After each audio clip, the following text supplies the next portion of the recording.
আজকে বানাবো এগ চাউমিনের রেসিপি। আশা করি তোমাদের সবার খুব ভালো লাগবে। তো চলো শুরু করি। ফার্স্টে এখানে আমি চাউমিনটাকে সিদ্ধ বসিয়ে দিয়েছি, আর এদিকে সবজির মধ্যে নিয়েছি বাঁধাকপি, ক্যাপসিকাম, গাজর, বিনস, লঙ্কা কুচি, সবগুলোকে ভালো করে কুচিয়ে নিয়েছি। তারপর তেলটা বসিয়ে দিয়েছি কড়াইয়ে। তেলের মধ্যে আমি 3টে ডিম ইউজ করছি। এখানে ডিমটাকে আমি ভুজিয়া করব, সামান্য লবণ অ্যাড করে দিলাম। ভালো করে ফ্রাই করে এটাকে আমি ভুজিয়া বানিয়ে নেব। ওই তেলের মধ্যে এবার সবজিগুলো দিয়ে দিচ্ছি।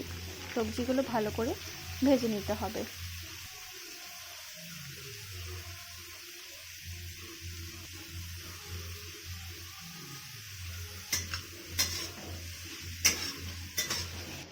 আমাদের সবজিগুলো ভাজা হয়ে গেছে।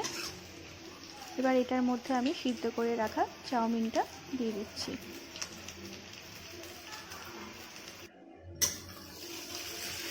ভালো করে সবজির সাথে এই চাউমিনটা মিশিয়ে নিতে হবে।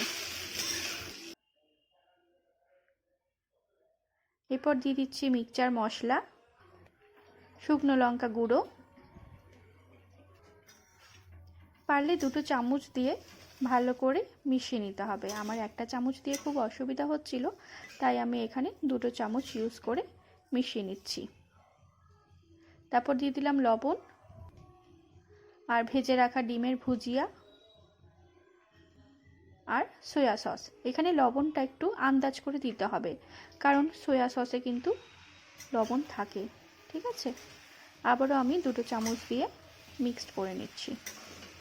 ভালোভাবে মিশিয়ে নিতে হবে। আমাদের চাউমিন রেডি। এটা আমি এবার সার্ভ করে নেব।